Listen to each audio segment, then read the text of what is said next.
Hi there, it's Troy. Welcome to another podcast. So I'm here in central London. I'm in a large department store. I thought I'd go somewhere a little bit different to record this. So I'm sitting in the cafeteria here, looking out over a pretty sunny, albeit rather cold London town. It is, the 2nd of March now? 2nd of March, guys.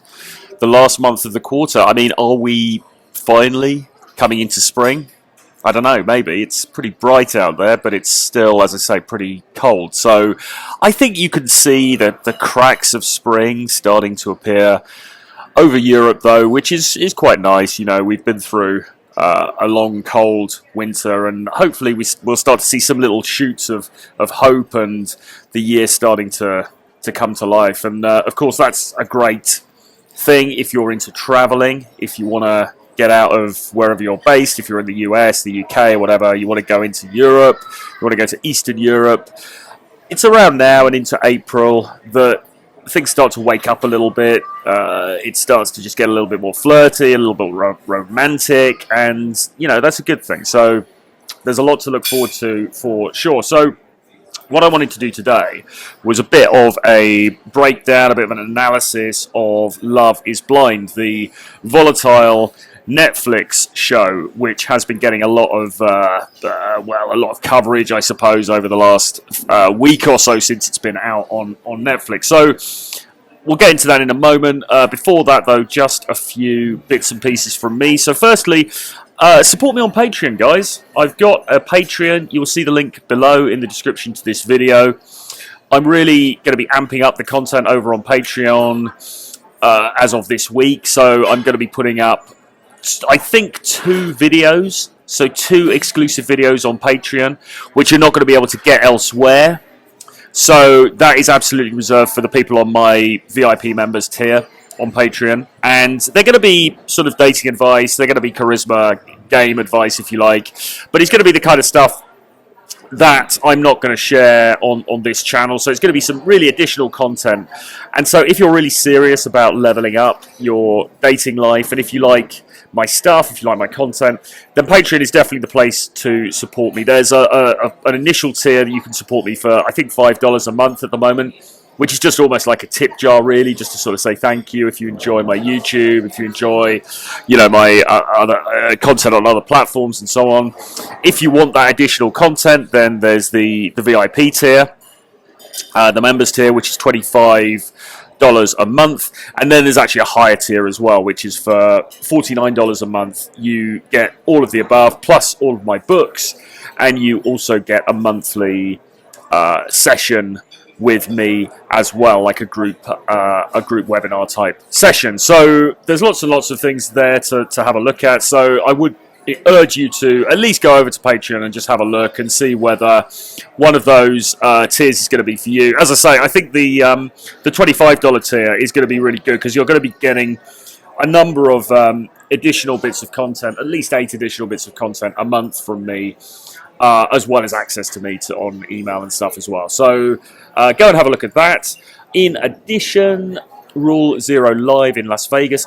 There are still a couple of tickets left, okay? Not many, but there are a couple of tickets left, like returns and overage and stuff like that. So if you're interested in coming over to Las Vegas on the 18th of April, meeting myself, Rollo Tomassi, Ryan Stone, John from Modern Life Dating, who else? Rich Cooper from Entrepreneurs in Cars, then I would urge you to jump on board with that as quickly as possible. The cost is $500 for that one-day event. So, as I say, I'll put the link below, but there are a couple of tickets left, so do head over to the link to join me and the guys over in Las Vegas on the 18th of April. Beyond that, please do subscribe to this YouTube channel, hit the subscribe button, hit notifications, bang the notifications bell, so that you're up to date when I release new videos, new content on this channel, which I'm doing very prolifically at the moment. So you want to be kept up to date with all of that good stuff. And, you know, guys, the more that you subscribe to the channel, the more likes and comments and stuff that I get on the videos, the more I can spread the word and the bigger I can grow this thing and the more content I can put out for you. So anything helps, but if you can subscribe, that would be really fantastic. All right, look, I wanted to go into just a bit of a chat, really, about this wonderful Netflix show, which is called Love is Blind. It's been, all of the episodes are up on Netflix. I think there's about 10 episodes to the thing. So go onto Netflix and have a look, see what you think. There's going to be some spoilers in this because I've seen the whole thing now. So if you don't want spoilers, then perhaps don't listen to this. And also, to be honest, it's going to be helpful if you have seen the show as I get into discussing it, because obviously then you'll know the characters, you'll know what I'm talking about. But I hope there's going to be some application just in general, really, for people, even if you haven't seen the show. But it's worth watching, right? It's a kind of it's quite funny. It's very cringy. It's a very embarrassing kind of thing. I don't know, how can I put it, really? I watched it because and I'm not just saying this as an excuse, this is genuinely true. My girl said to me, there's this new show on Netflix called Love is Blind. Should we watch it? Could you get on board with it? Could you watch it? And I'm like, yeah, whatever, okay, fine. I mean, because, full disclosure, I don't mind a bit of reality kind of trash. I mean, we've just come off the back of watching the UK Love Island, which finished, I think, about a week or so ago here. So, you know, I'm kind of a mixture, really, between the highbrow and the lowbrow. You know, I like a lot of highbrow type content. I read a lot of novels. I read a lot of quite highbrow non-fiction and political stuff and news and things. And I go to the theatre a lot and all that kind of stuff. But on the other side of it, I also like a lot of trash. And I like trash partly because it enables me to switch off after I've been working and I've been doing a lot of stuff.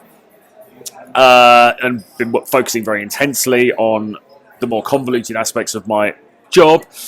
But I also like it because it holds certain keys to human nature. Now, people will say, reality TV, it's all scripted, it's all fake, what can you learn from that? But, excuse me, I don't think that's always necessarily the case. There are certain shows in the UK which are scripted. So we have a show called The Only Way is Essex here.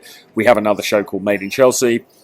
And those are ostensibly reality shows, but they are absolutely scripted, or certainly they are produced in a way that has been designed, okay, in order to ensure that certain things happen. So they're a bit closer to a drama or a comedy series that's been pre-written rather than a sort of full glimpse of reality, if you like. But there are other shows that are a little bit different to that, and I would say something like Love Island is different. I think that by and large the contestants are just put into the island and they're sort of allowed to do what they like. They get together with the people they're attracted to, they reject the people they're not attracted to. You know, I think that's genuine. I'm sure that the producers from time to time will say, well, why don't you, what about him over there? Why don't you go over there? Or what about her over there? Why don't you go and approach her? And I'm sure they'll try to push things towards a little bit of drama.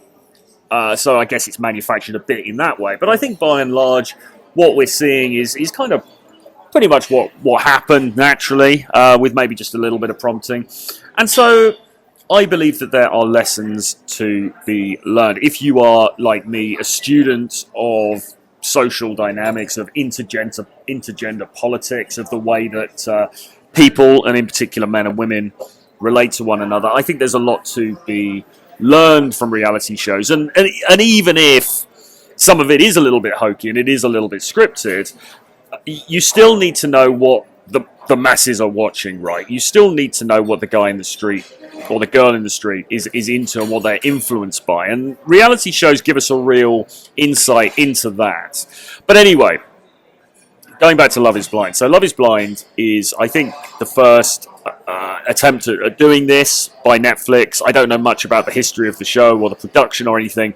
But basically, the idea was that they would get a bunch of people together in a house at the beginning of the show, beginning of the series, and these people would communicate. They would go into pods, individual solo pods, and they would communicate with other people of the opposite gender through the wall, effectively. So one person, a guy, would sit in his pod, and there would be sort of a blue glass in front of him, and in the pod on the opposite side would be one of the women, and they would be able to talk and chat and do whatever they want, but they wouldn't be able to see one another. And the premise for the whole show, which is slightly flawed really because of what happens later, is that could these people fall in love with one another by just talking, by just saying, by just speaking through these pods, through this glass, without actually seeing one another. And so the premise was, or the idea was, that after a period of time communicating, so you go around the whole group, different guys chat to different girls, etc., that they would have to form couples, and then having formed the couples, they would meet one another. Now, Netflix really upped the ante here, because you would think that it would be kind of interesting enough to just see whether people who get on well or feel that they have chemistry or feel that they have a spark through a glass partition, then meeting one another and seeing one another in the flesh for the first time. You'd think it would be interesting enough to see whether those people could date, whether the passion would be there when they met in the flesh, which I think is a pretty interesting concept. But Netflix chose to amp up the drama and to take it a stage further. And the way that they did that was by saying that, okay, what you've got to do is, when you've chosen the person that you like the best through this process of talking, then the guy's got to basically propose to the woman, and then at the end of the series you'll go through various sort of trials and tribulations outside of these pods, outside of the house, and then at the end you will marry the person that you've met through this blind process of meeting. And so I suppose the experiment, to aggrandize it by, if you want to call it an experiment, was to see, okay, so at the beginning you guys got on really well by talking, but is this going to sustain? Is your love, in inverted commas, going to be strong enough to withstand, the firstly meeting each other physically? Like, are you going to physically find the other person attractive? How much does that count? And then as they leave the house and the other sort of more confined places where they were, what would going back into society do for these budding relationships? Meeting friends, meeting family, all of these kinds of things. So, it was really just to measure how much does the physical affect relationships, but more than that as well, the social, people's attitudes to these relationships. For example, there was one couple who were a mixed race couple, so Lauren and Cameron. Lauren is a black woman and Cameron is a white dude, and there was a little bit of an element of, how's this gonna play out with their families. Lauren's family was very pro the black family movement, if you like, and so this idea that their daughter would marry a white guy, was that going to cause friction? Was that going to be an issue or not? So the producers were really keen to to explore the different challenges, really, that a relationship would have beyond this premise of just how well you guys get on when you talk. This idea. And I think what I want to explore here really is how much validity this idea really has. This idea that a relationship at base is just the way you two guys get on with one another, with everything else taken out of the equation. Is that really the measure of a relationship or not? So before I get into that, I'll just tell you a bit about some of the episodes that they did. So the first episode was called Is Love Blind? And this is where the guys were in the pods, the girls and the guys were in the pods, and they were getting to know one another just through speaking alone. The second episode was called Will You Marry Me?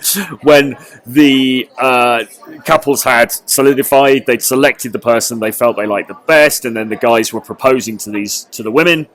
Then first night together, they had to spend an evening together. Some of them got a bit fruity with it, other ones didn't, as we'll go into in a bit.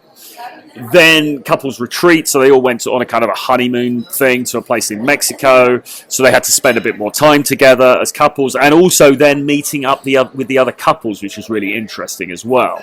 Because remember, all of these people had met before. They'd all sort of dated one another, if you like, in that they'd all spoken, and some of the guys and girls had established the budding relationships, and then they'd chosen to go with somebody else. So now they were seeing one another in the flesh for the first time, and that obviously added a new dimension to it. Then they returned to Atlanta, Georgia, which is where everyone was from.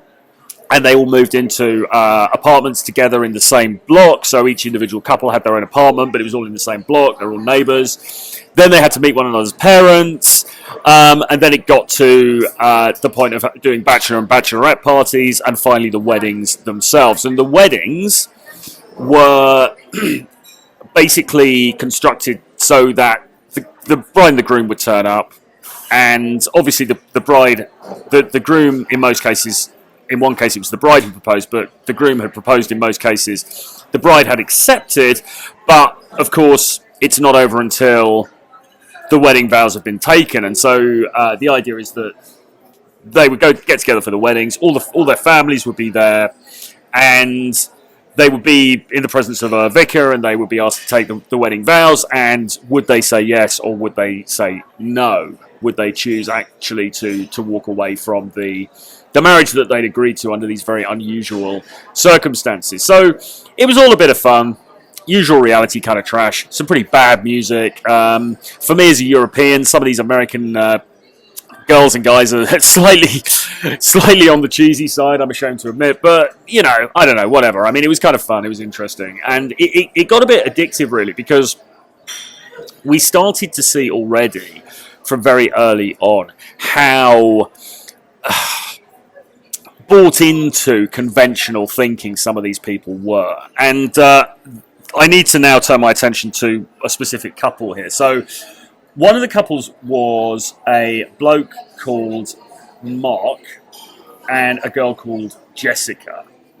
And they were perhaps the standout couple for me, because their story was in a way the most tragic. So Mark was a Latin dude. I think he's called Mark Cuevo or something like that. And he was 24 years old, and he went into the process very, very keen, obviously, to meet somebody, to meet a wife, to meet somebody to get together with, start a family, and all the rest of it. And he got on very well with a lady called Jessica. Now, Jessica was somewhat older than him. Mark was 24, she was 34, so she was 10 years older than him. She also apparently was a mother. Jessica has a kid already, although not much was said about that. Nothing was really went into about the circumstances of that, or what happened with the father of that child, or anything else. But Jessica was an older woman. Now, they got on very, very well when they talked through the wall in the pods. However, Jessica also established a connection with another guy called Barnett, or Barnett, as some of them pronounced it. I think his actual name was Matt, but his surname was Barnett. And it turned out that this Barnett dude was actually sort of the Chad of the series. He was a good-looking guy, pretty tall, you know, well-built, all the rest of it. And a few of the girls developed a bit of a crush on him just through hearing his voice and him talking and interacting with them. And I suspect that was probably because actually in real life this dude was a bit of a player, and he used that experience when he was sort of chatting these girls up through even though they couldn't see him. He was radiating his sort of playerness, his chadness, and I think the girls picked up on that, the women picked up on that. And so a few of them kind of liked him, a few of them fell for him, and Jessica was one of those. But this Barnett character, he had, I think at one point, 3 women who were interested in him. One of them was Jessica, one of them was another girl called Amber, who he ended up with and actually got married to, and the third was a woman called Kelly, and of course he had to then make a choice of which one he was gonna get together with. So he chose Amber. He probably chose correctly, because Amber was perhaps the most attractive of those 3, physically at least, although she was a bit of a train wreck, as we will get into. And so he rejected Jessica. Now Jessica, the 34-year-old, who, by the way, had a bit of a predilection for drinking wine. She was always shown with a glass of wine in her hand, always getting a little bit sloppy, drunk, a little bit overly emotional. These really bad sort of slightly older lady type vibes of somebody who really kind of knows that she probably needs to settle down right about now, but doesn't really want to let go of the dream of dating the high school Chad, the high school captain of the football team or whatever, which is kind of the Barnett character. So she had previously told this other dude, Mark, that she wanted to end things with him. She didn't want to proceed with him in the competition because she was interested in Barnett. However, Barnett rejected her, and so the very next day she went back to Mark and said to Mark, listen, actually, things aren't going forward with me and Barnett, but I've realised that you were the one all along. You were the guy that I wanted. So already, there's a red flag there because she had rejected him. Then she clearly got rejected by the dude that she actually wanted.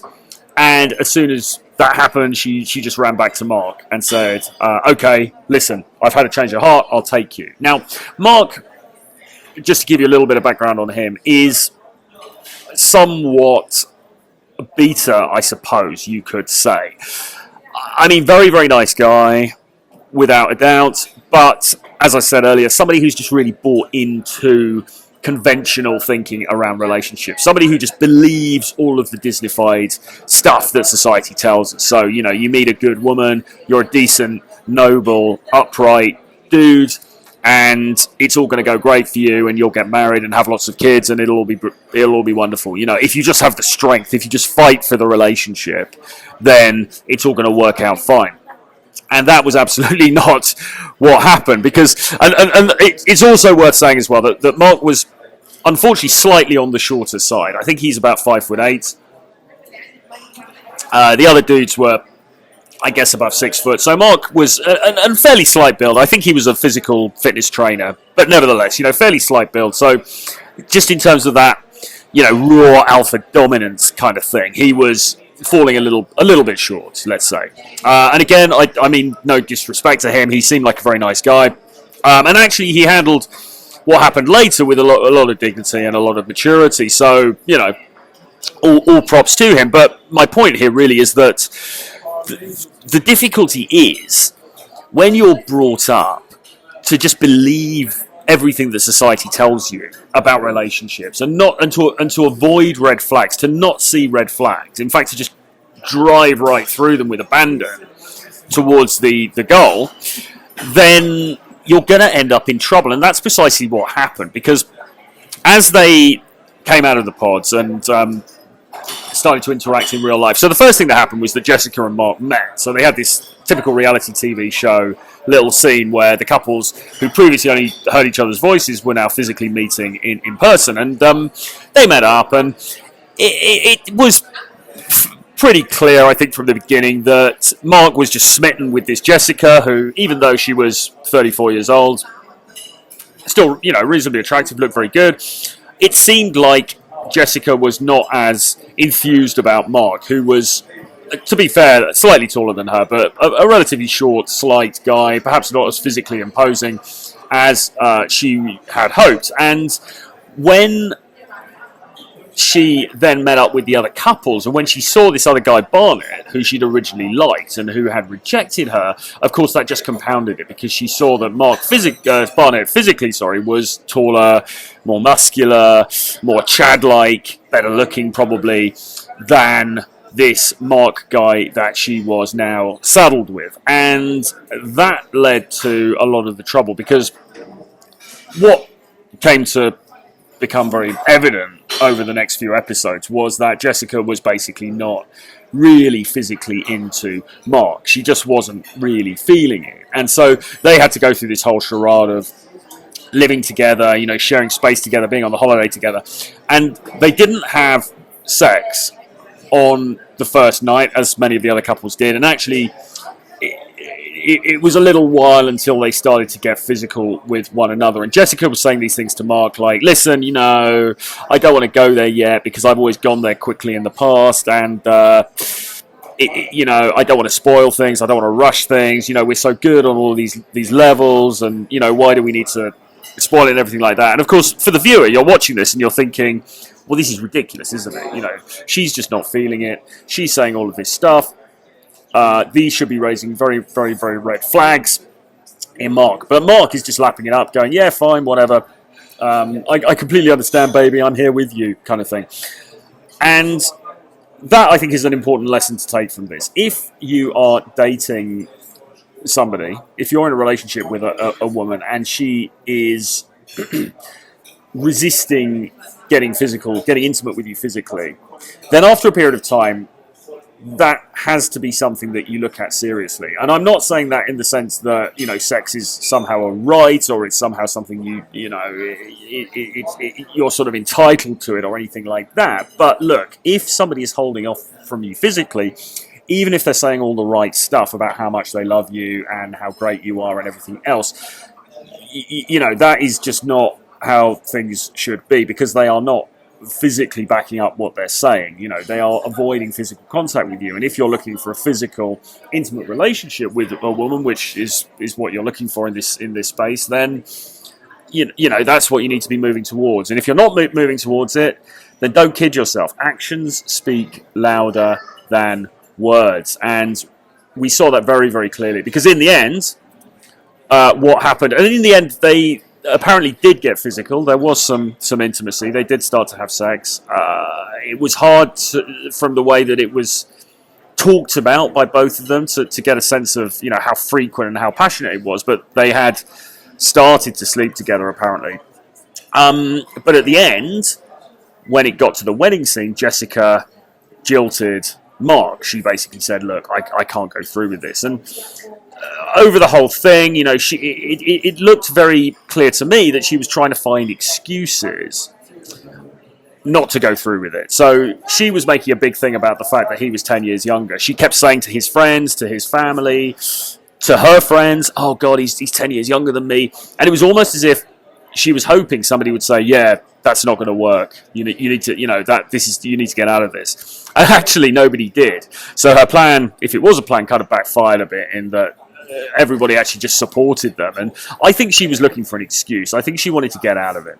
And the reason that she wanted to get out of it was because the physical element of a relationship, that is the way that you guys interact in person, is incredibly important. And in that sense, love is not blind, because if you can't get the physical bits right, if the chemistry is not there in person, it doesn't matter how many of the same books you've read, it doesn't matter how many of the same movies you like, it doesn't matter that you're both into the same bands, any of that stuff, it doesn't matter. It's just not going to happen, And this is why I always say with online dating, if you want to use online dating, then that's fine, but you need to make sure that your face-to-face social skills are on point, because that's where it's actually going to happen, And we see this a lot with online dating as well. People can spend weeks and weeks messaging one another on the dating apps and thinking that they've formed a really great bond, only to meet up in real life, and the vibe's just not there.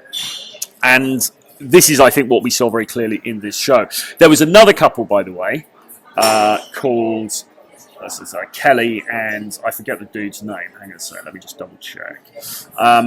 Who also, Kelly and Kenny, okay, who also got together and also didn't have sex. In fact, they didn't have sex at all in the entire process. So they would share a bed. I think they made out. Perhaps some other stuff happened, but they didn't have sex. And again, at the end of the process, even though Kelly had been talking about how much she loved this Kenny dude, and how great he was and everything else, at the end she rejected him at the altar, which underlines once more the fact that physical component is so important. So I'm not saying that in a relationship sex is the be all and end all, because it isn't, but if it's absent, you've got to start asking questions. And I think what you can learn for your own dating life from this is that if you are, you're going out with a girl, you've been seeing her a few times, and the sex just isn't happening, or the intimacy just isn't happening, you need to look seriously at that. And in the end, you need to think, well, if she's not into me in that way, then what really is the foundation of this thing? Is this an actual... It's easy to build castles in the sky with people, particularly with people who want attention and who kind of want to keep you hanging on the hook, but don't want to solidify things, don't want to take things forward. And mentally, that can be very, very bad for you, because what I saw in Love is Blind is two decent blokes, Kenny and also this Mark guy, ending up getting hurt because they believed the empty rhetoric that these women were feeding them about how much they loved them and everything. Well, as I say, actions speak louder than words. It doesn't matter so much what she says, it matters what she does. You know, you need to be dispassionate and you need to observe her behavior towards you, and you know, don't take on face value all of the Disney-fied nonsense that we get spoon-fed in society, because the cold hard reality is she's got to be into you on a visceral level, that is, on a physical visceral level. And if she isn't, then despite all the pretty words and the nice sentiments and everything else, it's not going to happen. And you see this very starkly on Love is Blind. Just quickly, there's another couple I would like to draw attention to, which is Amber and this Barnett guy. Now, as I say, Barnett was the Chad of the group, if you like, or one of the Chads, perhaps the most attractive of the guys. He got together with Amber, very, very beautiful, pretty girl. But Amber was a bit of a, well, I don't know, a little bit on the crazy side. She revealed throughout the show that she had a lot of debt for college that she hadn't finished. She built up credit card debt for makeup. She didn't appear to have work or be particularly keen on working. And it sort of seemed like she might be a bit feisty, perhaps a little bit too feisty for Barnett's family, who were fairly conservative and straight, if you like. There were quite a few red flags there as well. Now, in the end, those two did get married. And what I would take from that is simply to say, look, I mean, even when you are the Chad, even if you're Barnett, who is probably somebody who's been used to getting the girls all his life and probably did, you know, pretty effortlessly through college and all the rest of it, you know, you need to be aware of red flags in the girls you are dating, particularly those that you're going to settle down into something serious with, because I think many people, and looking on Twitter while following along with the show, I think many people were saying, you know, Amber has red flags. She seems to be somebody not good with money. She seems to be somebody who kind of doesn't really have her life sorted out and doesn't appear to really actually want to do any work or anything. Should Barnett really be getting into a marriage with her where he's going to have to be the sole breadwinner and support her and any children that they might have with his salary? So, yeah, you know, even when you are the dude who everything goes right for, or who ostensibly is the winner, you know, you are not free. And again, it comes down to the same thing, because I suspect that Barnett, even though Barnett is probably the more aware of intergender dynamics of much of the group, and probably the most, or rather the least blue-pilled out of the group, if you like, nevertheless, he still buys into the overarching societal narrative, which is, you know, just find a good woman and settle down and, you know, love will conquer all and everything. And, man, you know, you need to look at the practicalities. You need to look at the realities, particularly when you're committing to a long-term relationship with somebody who could potentially ruin your life, you know? I mean, it really is that important and that simple. And, you know, let's see what happens with those guys. Hopefully it'll be fine, but, you know, as I say, the red flags were there. Just to sort of finish up, really, beyond that, the mixed race couple, Lauren and Cameron, they did get married. They seem pretty solid. I mean, Lauren was concerned about her independence. You know, Cameron wanted her to move in very quickly. It's kind of funny with all of these people, really, how the guys were kind of the more, how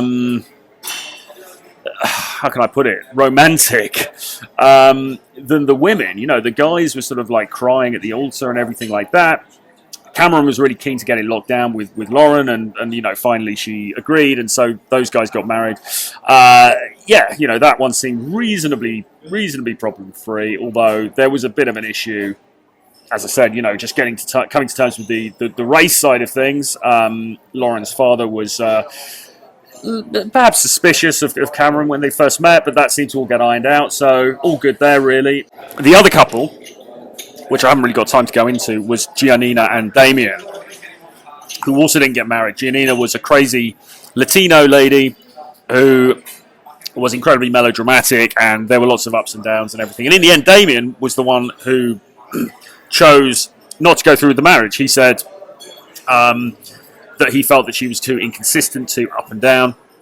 That was perhaps the right decision, but according to press reports, those guys have now resumed their relationship. So again, you know, you get a Chad guy like Damien who could fall into the trap of getting into a relationship that might not be good for him, given the temperament of the woman, because he's sacrificed himself to this idea of love, if you like, this societal notion of love, which we're all fed, which is a bit of a fairy tale and probably doesn't really correspond to the way that people relate in real life. So I'll bring this to an end now. But, you know, you've got to stay in reality, guys. You've got to look out for red flags.